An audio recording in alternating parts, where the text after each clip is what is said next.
Y para comenzar el mensaje de hoy, les voy a leer unas noticias que son desafortunadamente muy comunes en nuestros días. Dice así, primera noticia: la seccional de Cundinamarca de la Fiscalía General de la Nación logró la judicialización de 2 personas señaladas de ser falsificadoras de los carnets de vacunación contra el COVID-19, los cuales eran fabricados en Zipaquirá y comercializados en Bogotá y otros municipios de Cundinamarca.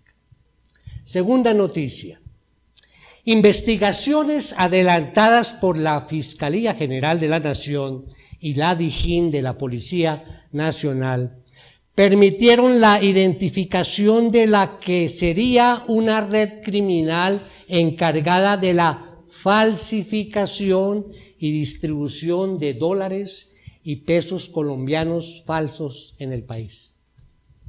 Tercera noticia: la policía incautó más de 800 pares de zapatos deportivos en el sector de las Américas, en la localidad de Puente Aranda.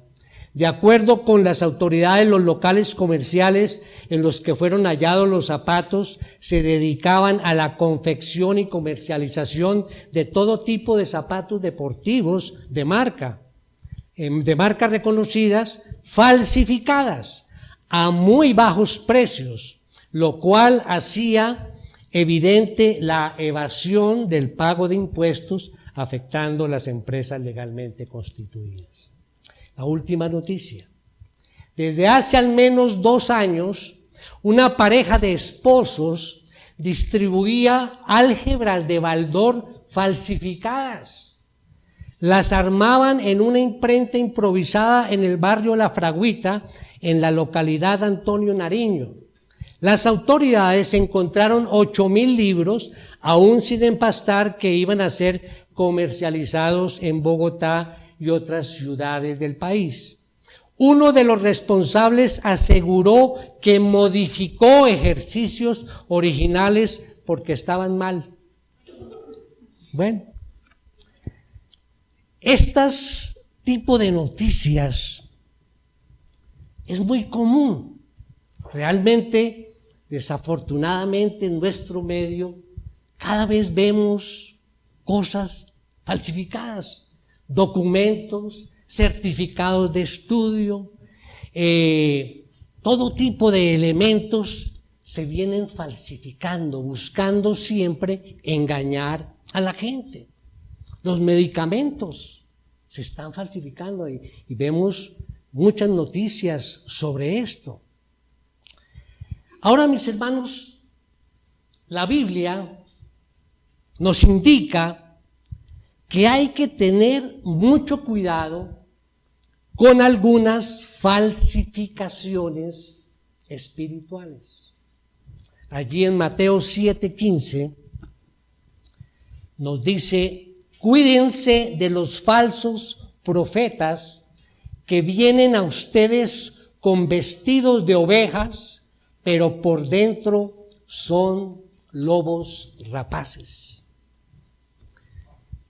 No voy a enfocar el tema no específicamente a los maestros o a estos falsos profetas, sino hacerlo más general. Haríamos entonces una pregunta en el día de hoy: ¿cómo podemos identificar al verdadero creyente? ¿Cómo podemos saber si este creyente es verdadero? Pues vamos a desarrollar el tema preguntándonos también por qué el Señor se preocupa por nosotros, por cómo nosotros respondemos en obediencia a las peticiones del Señor. Esta pregunta de cómo podemos identificar a un verdadero creyente es muy importante y la palabra de Dios nos anima a que nos examinemos nosotros para ver cómo estamos. Segunda de Corintios 13:15 dice: pónganse a prueba para ver si están en la fe. Examínense a sí mismos. ¿O no se reconocen a ustedes mismos de que Jesucristo está en ustedes, a menos de que en verdad no pasen la prueba? Los productos originales, generalmente los de marca muy importante, colocan algunas cosas para que las identifiquen como originales. Son unas marcas, tal vez las que más conocemos son las marcas de los billetes, ¿no? De los billetes le meten un alambrito ahí, una cosa para mirar, y la luz y la prueba de agua. Entonces son marcas que los productores colocan para evitar que los falsifiquen, o que cuando nosotros miremos esas marcas, digamos, este producto es original. Entonces, los productores se empeñan mucho en crear sellos, algunas estampillas, que son más difíciles de falsificar, y entonces cuando uno ve el producto dice, esta marca identifica que este producto es bueno. Entonces, en el mensaje de hoy lo que quiero es mostrar 4 marcas que identifican o que aseguran que es original un verdadero creyente. ¿Cuán original es un verdadero creyente? Así es que el título del mensaje es Marcas que aseguran la originalidad de mi vida en Cristo. Como es costumbre, tenemos una idea principal. El objetivo, recuerdo mis hermanos, el objetivo de la idea principal es que por lo menos tengamos esa idea y cuando salgamos de aquí la recordemos, y así tendremos como el concepto general del mensaje. La idea principal de hoy es prácticamente el mensaje. Aquí vamos a ver las características que les hablaba o esas marcas que aseguran la originalidad. Dice así la idea principal: la oración, la fe pura en la verdad, el amor fraternal y la esperanza que nos aguarda en los cielos deben estar siempre presentes en nuestra vida. Para desarrollar el mensaje vamos a tomar como porción bíblica la introducción de la carta a los Colosenses. El apóstol Pablo dirigió a los colosenses, allí inmediatamente después de su saludo. Vamos a leer 3 versículos nomás, del número 3 al versículo 5. Dice así en la epístola a los Colosenses, capítulo 1, versículo 3, dice: damos gracias a Dios el Padre de nuestro Señor Jesucristo, orando siempre por ustedes, pues hemos oído de su fe en Cristo Jesús y del amor que tienen por todos los santos, a causa de la esperanza reservada para ustedes en los cielos. De esta esperanza ustedes oyeron antes en la palabra de verdad, el Evangelio. Muy bien, entonces vamos a desarrollar nuestra primera marca que nos identifica como verdaderos creyentes. Primer punto: los cristianos damos gracias en oración.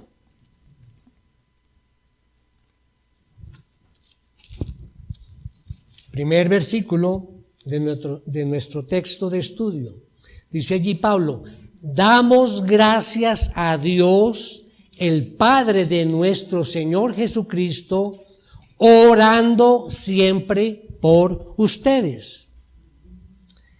Pablo está dando allí las gracias a Dios por la vida de los colosenses, de los miembros de la iglesia allí en Colosas.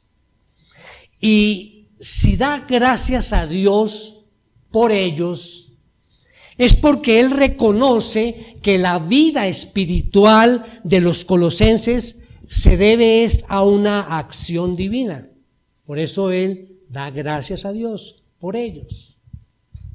Pablo no felicita, digamos, directamente a los colosenses porque realmente era una iglesia que sí estudiaba, obedecía, iba en el camino, pero no los felicita directamente a ellos porque sabe que es Dios el que está obrando en ellos. Por eso él le da gracias a Dios. Ahora, a los colosenses, digamos que no les era necesario que se les dijera que Pablo oraba por ellos. Sin embargo, era para ellos un consuelo saber que cuando Pablo oraba por ellos, tal era la opinión que tenía Pablo en los colosenses, que siempre le daba gracias a Dios. Será maravilloso, decían ellos, si él le da gracias a Dios por nosotros, qué mejor oración que ella. Él hubiera orado, estamos hablando de Pablo, él hubiera orado por cualquiera que fuera su condición espiritual. Y si esta pues no era muy buena, pues con mayor razón él oraba. O sea que la oración es fundamental y es la primera marca que encontramos en un verdadero creyente. ¿En qué consiste la oración? Vamos a hablar con Dios. Y Dios se manifiesta o nos habla verbalmente a través de su palabra. Y en forma no verbal a través de su providencia. Aquí también encontramos la voz del Señor. Ahora nosotros, ¿cómo hablamos con el Señor? A través de la oración. Expresamos aquí nuestra reverencia, nuestra adoración a Él. En la oración nosotros, digamos que desnudamos nuestras almas en confesión sincera ante Él. Derramamos nuestro agradecimiento de corazón y le expresamos nuestras peticiones, nuestras súplicas en la oración. Entonces vemos esa conexión, nosotros sinceramente expresando de corazón nuestros sentimientos a Él y Él nos responde a través de su palabra y a través de la providencia. La oración, para ser, digamos, apropiada, tiene algunos requisitos que vamos a ver muy rápidamente. Primer requisito, nosotros debemos acercarnos a Dios con sinceridad. O sea que la oración es ese acercamiento que tenemos con Dios. Primero debemos hacerlo con sinceridad.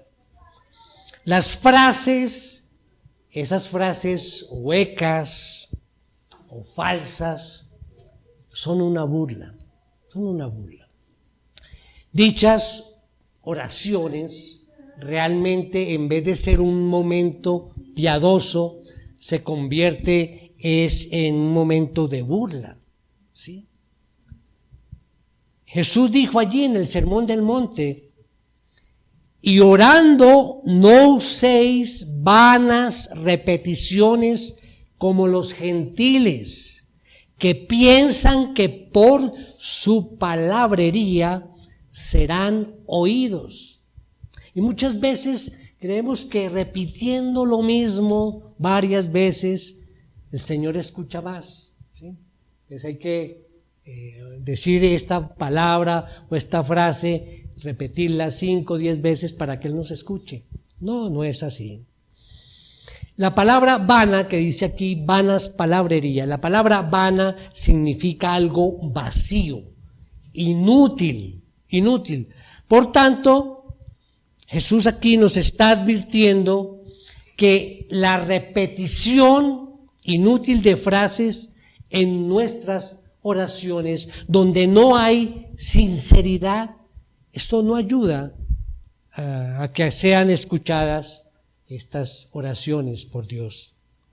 Nuestro Padre Celestial, digamos que Él no está preocupado con el número de palabras o expresiones poéticas, ¿sí? Una oración llena de palabras sofisticadas, no. Él dice que Él ama la verdad en lo íntimo. Esto está en un salmo. Él ama la verdad en lo íntimo. Cuando oramos, estamos hablando con Dios, adorándolo. Es como una conversación de corazón. Y debemos estar centrados en Dios cuando oramos y honrarlo en nuestros corazones. Recordemos lo que decía Dios allí en el Antiguo Testamento, en Isaías, dice: porque este pueblo se acerca a mí con su boca y con sus labios me honra, pero su corazón está lejos de mí. Entonces, ya no es falsas o vanas palabrerías, porque dicen, sí, sus palabras son muy hermosas, muy bonitas, me honran con sus palabras, pero su corazón no está en ninguna de esas palabras. Así es que tenemos que acercarnos a Dios con sinceridad. Punto B. Debemos acercarnos a Dios con reverencia. Con reverencia. Mis hermanos, al orar debemos tener siempre presente a quién le estamos hablando. ¿A quién le estamos hablando? Y eso a veces se olvida. Hablar con Dios de una manera, digamos, desenvuelta o casual. Pues, no, pero es que Dios es mi amigo, entonces yo lo puedo tratar de parce. No, mi parce. ¿Sí? No sé si recuerdan a un libro de este ex sacerdote que decía: el man está vivo. Así, el man está vivo. Qué confianza, o sea, reverencia, respeto. Entonces, tenemos que hablarle a Dios con sinceridad y con reverencia, porque esa es una actitud de perfecto respeto y amor que solamente Él merece, respeto y amor. Una conducta reverente hacia Dios incluye honrarlo y expresarle también gratitud por todo lo que Él hace por nosotros. Cuando las personas dan muestras de reverencia hacia Dios, también evidencian reverencias de gratitud por esas bendiciones que recibimos de Él cada día, todos los días. Entonces, por el hecho de recibir tantas bendiciones, no lo vamos a tratar como un amigo terrenal cualquiera. No, Él merece todo nuestro amor, toda nuestra sinceridad y toda nuestra reverencia. El tercer requisito que debemos tener para acercarnos a Dios es la humildad. O sea, debemos acercarnos a Dios con humildad. Entonces ya tenemos sinceridad, segundo, reverencia, tercero, humildad. Entonces no basta con recordar quién es Él, a quién le estamos hablando. También debemos recordar quiénes somos nosotros. Sí, somos sus hijos adoptivos. Por eso debemos venir, digamos, con una sumisión voluntaria. Por eso es tan importante, mis hermanos, cuando estemos orando y estemos después de agradecerle al Señor todas sus bendiciones, que llega ese momento de nuestras peticiones, que es parte de la oración, siempre decir, si es tu voluntad, con humildad. Yo no le voy a decir, Señor, es que ya esto que estoy necesitando debe ser así porque yo me he portado bien. ¿Cuándo? ¿Dónde está el respeto, la sinceridad y el amor hacia el Señor? No, si es tu voluntad. Señor, tú conoces mi necesidad. Tú conoces qué estoy pasando, qué está pasando en mi vida. Yo te ruego, te pido, te suplico que hagas esto o aquello. Si es tu voluntad, con humildad. El apóstol Pablo, vemos aquí en el texto de estudio, que él agradece a Dios por lo que los colosenses son y la fidelidad de aquella iglesia. Entonces, él está agradeciendo en oración por ello. Ahora, nosotros como cristianos también debemos dar gracias a Dios en oración, porque el amor procede de Él. La esperanza descansa en Cristo. La santificación es el resultado de su obra en nosotros, no de nosotros mismos. La salvación, mis hermanos, la santificación, la justificación, la esperanza cristiana siempre llevan a la necesidad de darle la gloria al que lo hizo posible. Agradecimiento en oración. Por eso debemos entender que quien merece todo el reconocimiento y la gratitud es el Señor, es Él, con humildad. Bien, entonces pasemos ya a nuestra segunda marca. Segundo, los cristianos tenemos fe en Jesucristo.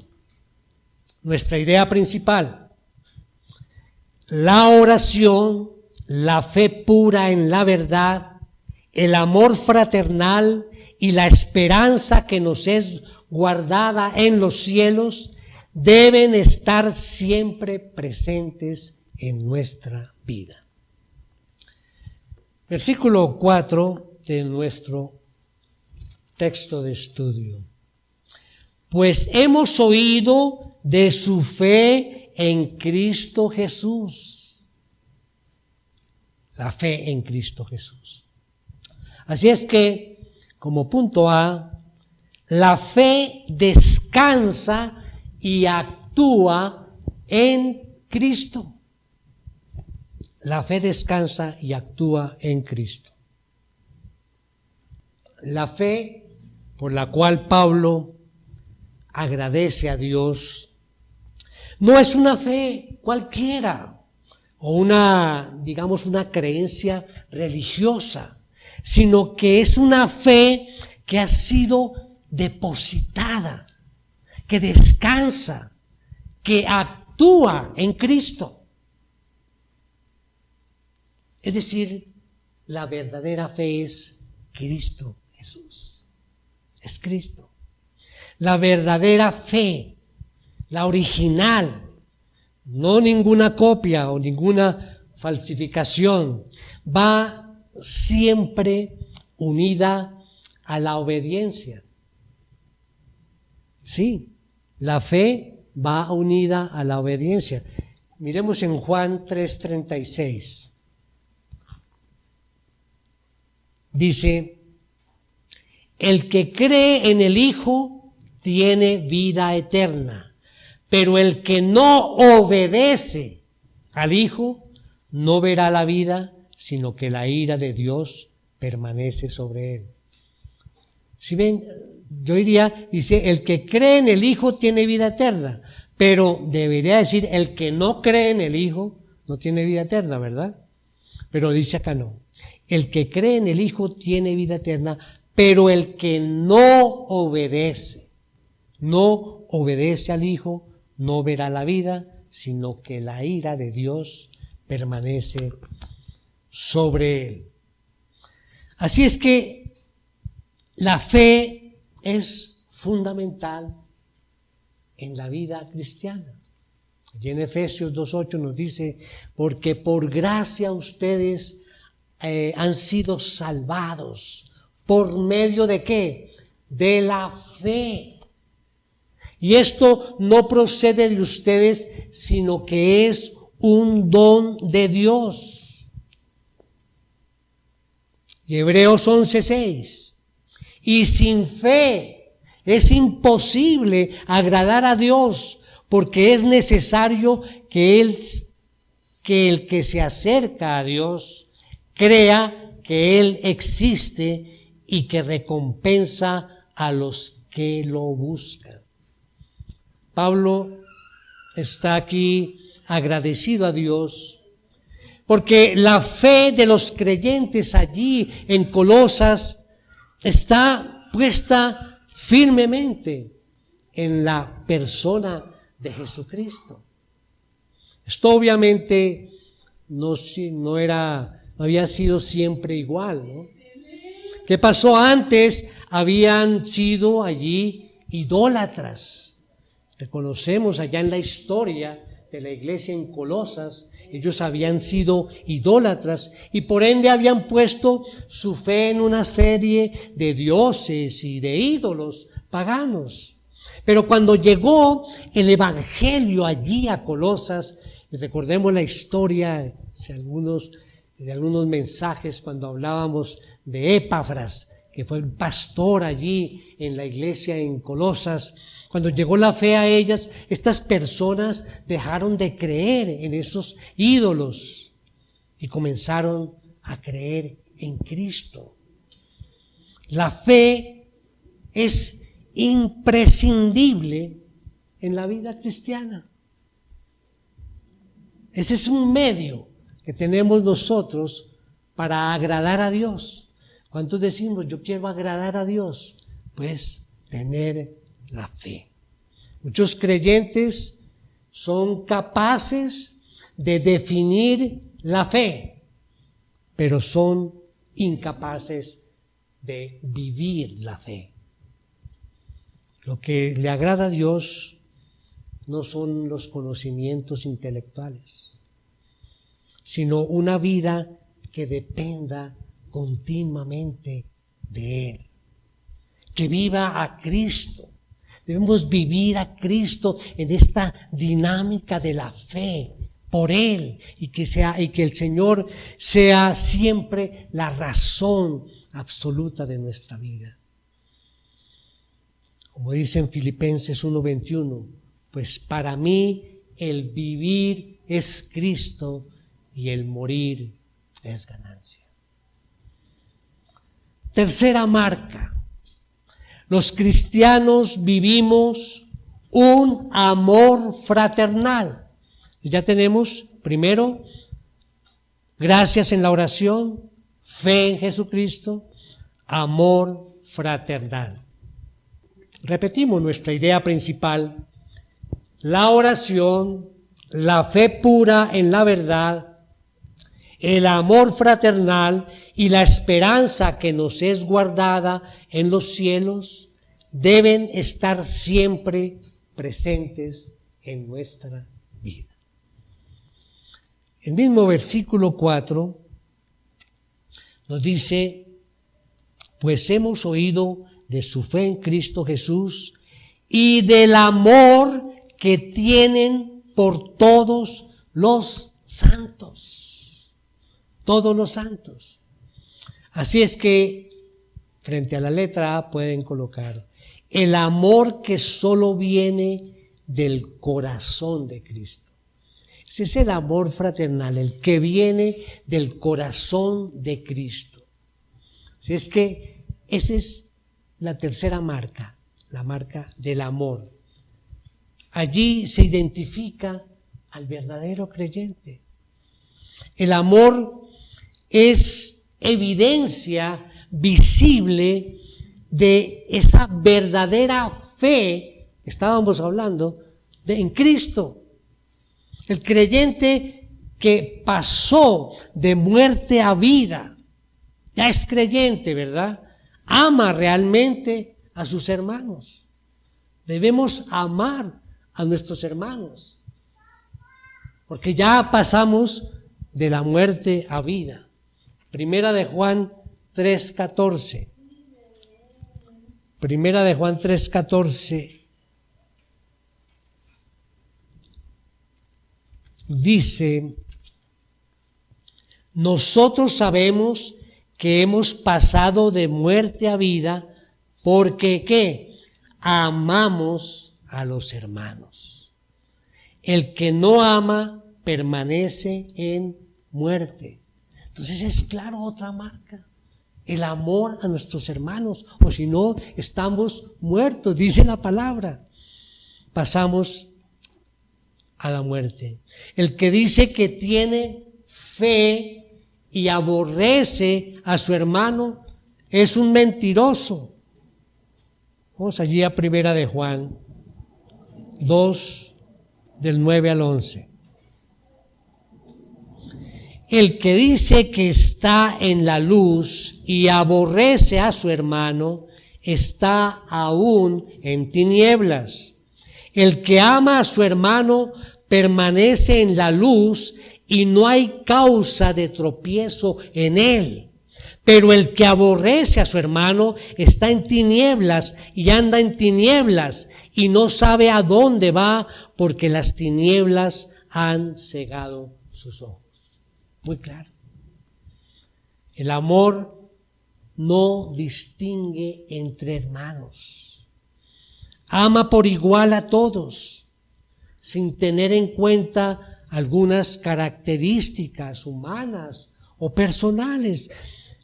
Sabemos que esto no es fácil, ¿verdad? En la naturaleza humana siempre hay algo de distanciamiento con las demás personas, pero una muestra de nuestra fe, que es una marca, de nuestro amor, que es la otra marca, es que descansamos en Cristo para poder amar a todos de la misma forma. Dios es amor. Tenemos que hablar de ágape, ¿no? Ágape, que es el amor que Dios tiene para con nosotros, es el amor ágape, y que es un amor de pura gracia. No merecemos nada, es de pura gracia que Él nos brinda ese amor ágape. Y no hay nada en nosotros que merezca atraer el amor de Dios. Nada. ¿Quiénes somos? Dios nos ama simplemente porque Él es amor y porque en su soberanía se propone siempre hacernos el bien. Al hablar del amor de los creyentes en Colosas, digamos que la palabra que se usa ahí sí es ágape. Por eso Pablo se alegra por ellos, o sea, por los de Colosas, porque tienen ese tremendo amor que solo viene del corazón de Dios, del amor de Dios. Y ellos lo reflejan, ese mismo amor entre sus hermanos. Volviendo al texto allí de los Colosenses, que dice del amor que tienen por todos los santos. En otras palabras, era un amor que se manifestaba para todos los demás creyentes de la congregación. Entonces, a primera vista se diría, bueno, pero entonces eran un poquitico como egoístas, ¿no? Es como nosotros, aquí estamos en familia, nos conocemos, cada día crecemos en ese amor fraternal, nos preocupamos por nosotros, pero aquí cerramos la puerta y no. No, la pregunta dice, bueno, ¿y los inconversos qué? No, también hay amor para ellos y debe ser así. Quizá a primera vista no va a ser el mismo sentimiento de amor que tenemos nosotros aquí como hermanos, que nos reunimos, que nos congregamos, que nos conocemos. Pero sí hay ese amor. Y es que cuando hablamos de la parte del amor de nosotros y los inconversos, hay algunas cosas que podemos decir, miren. Y obviamente tomando como base lo que dice Pablo. El hecho de que Pablo agradece a Dios porque los colosenses se amaban entre sí, no implica que no amaran a los inconversos. Obviamente los amaban. Pero hay otra razón por la cual Pablo da gracias a Dios por el amor que ellos tienen entre sí. Y es porque en realidad muchas veces es más difícil amar a los hermanos de la iglesia que amar a los inconversos. ¿Creen que sí? Muchas veces. ¿Y por qué digo esto? En primer lugar, porque nosotros tenemos mayor expectativa de los demás creyentes y somos muy rápidos en criticar cuando un hermano nos falla. Pues uno dice, pero si es cristiano, pero si es que yo le he dicho, si es que al Estado, ¿por qué pasó esto?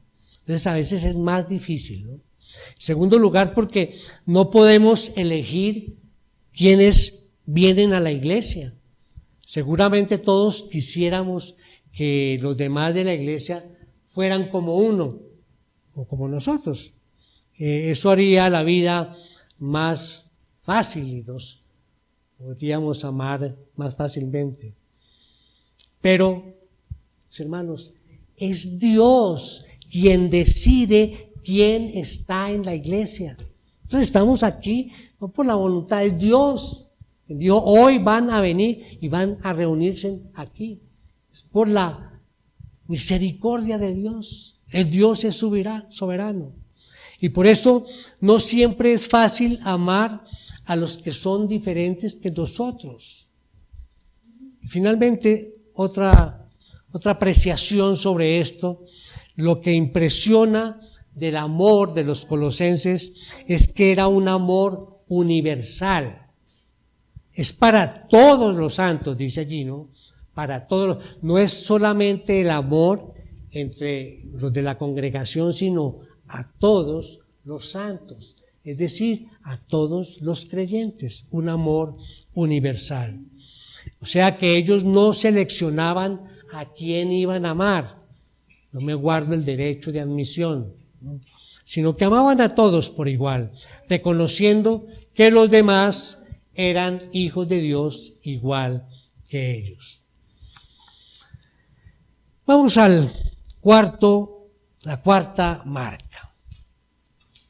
Los cristianos tenemos una esperanza eterna. Nuevamente nuestra idea principal, la oración, la fe pura en la verdad, el amor fraternal y la esperanza que nos es guardada en los cielos deben estar siempre presentes en nuestra vida. Dice el versículo 5 de nuestro texto: a causa de la esperanza reservada para ustedes en los cielos. De esta esperanza ustedes oyeron antes en la palabra de verdad, el Evangelio. Entonces tenemos como punto A la esperanza por medio de la fe en Cristo. Por medio de la fe en Cristo.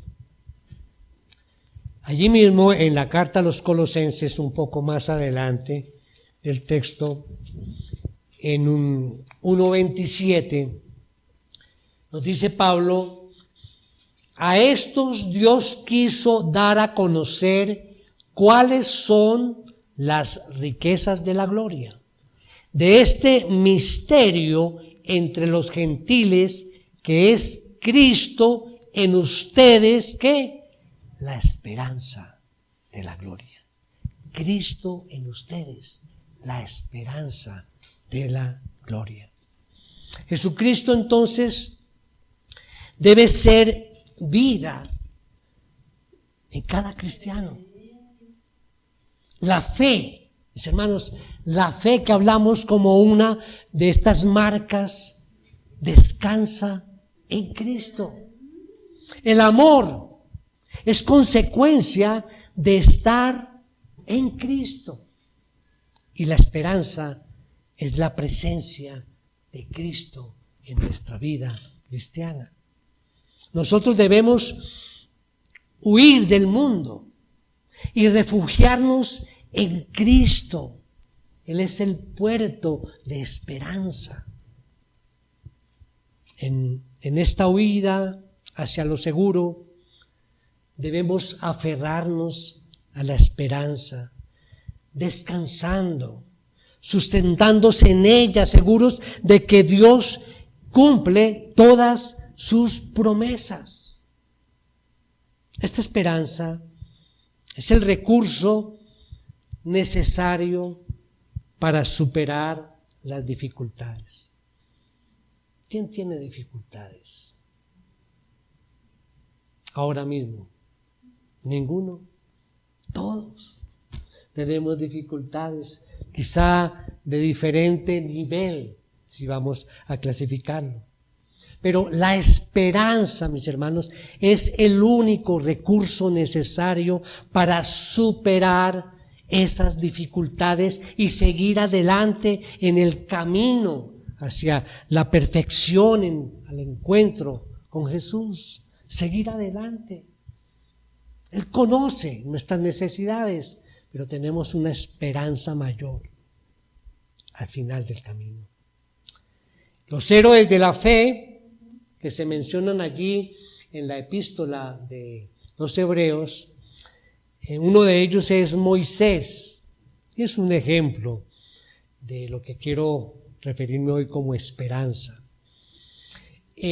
Moisés no tuvo en cuenta que, digamos, la gloria que le podía dar su posición allí en Egipto. Él era el hijo de la hija del faraón.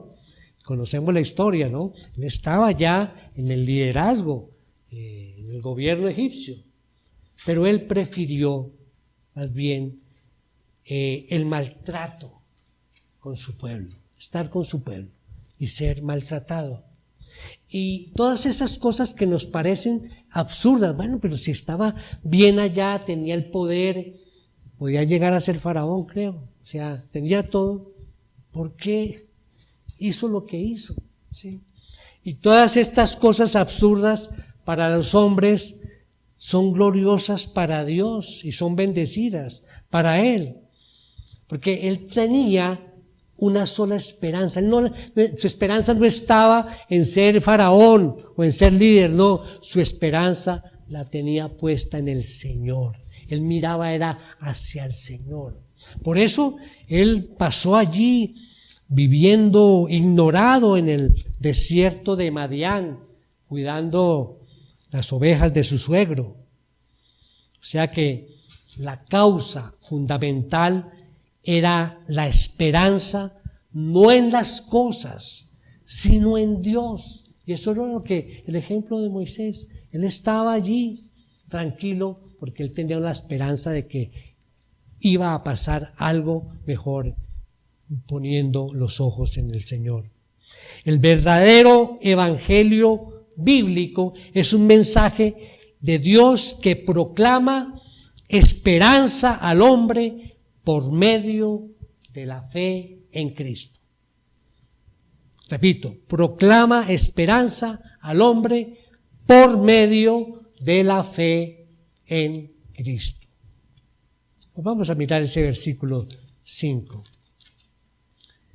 A causa de la esperanza reservada para ustedes en los cielos. Y dice aquí, de esta esperanza ustedes oyeron antes en la palabra de verdad, el Evangelio. O sea que la verdadera esperanza del mensaje del Evangelio, aquello que previamente conocían los colosenses, por supuesto nosotros también conocemos, hablaba de la condenación del hombre a causa de su pecado, de la imposibilidad del ser humano de poder hacer algo para su salvación. Eso es lo que hablamos nosotros. Ese es el Evangelio. De la depravación humana, en el sentido de nuestra naturaleza pecadora. De la verdad del Evangelio, que anunciaba a un Dios que ama, pero que también es justo, que manifiesta su ira contra la causa del pecado, cuyo fin es la condenación eterna del pecador. Pero es esperanza porque presenta el único camino a la vida eterna, que es Cristo mismo. Ahí está, Él es el camino, la verdad y la vida. Nadie va al Padre sino por Él. Es un mensaje que proclama esperanza para el que cree, o sea, el que tiene fe, el perdón de los pecados, la vida eterna, la justificación, para el que proclama esto. Todo esto que era la esperanza para los colosenses fue anunciada antes en el mensaje del verdadero evangelio de la gracia. Esta es la causa por la que el apóstol hace esa continua advertencia para que nadie cambie el mensaje del evangelio. Volvemos, mis hermanos, para terminar, volvemos a la pregunta inicial. ¿Cómo podemos identificar a un verdadero creyente? A ver si se aprendió la lección. Los cristianos damos gracias en oración. Esa es una de las marcas que nos aseguran nuestra originalidad de nuestra vida en Cristo. Damos gracias en oración. Los cristianos tenemos fe en Jesucristo. Tercero, los cristianos vivimos un amor fraternal. Y finalmente, los cristianos tenemos una esperanza eterna en Él. Es Cristo el todo de nuestra fe, de nuestro amor, de nuestra esperanza. Es Él, el Cristo. No es un Cristo muerto, acabado. Todo lo contrario, es un Cristo vivo, resucitado, al que esperamos de los cielos para experimentar completamente la realidad de nuestra salvación. Amén. Bueno, vamos a orar para terminar. Padre Santo, te damos las gracias por las bendiciones que nos has impartido a través del estudio de estos versículos de la epístola del apóstol Pablo a los colosenses. Gracias, Señor, por el desafío que has puesto a través de este mensaje. Estos versículos nos inspiran a que nos examinemos a nosotros mismos para ver si reflejamos en nuestras vidas esas marcas del verdadero creyente.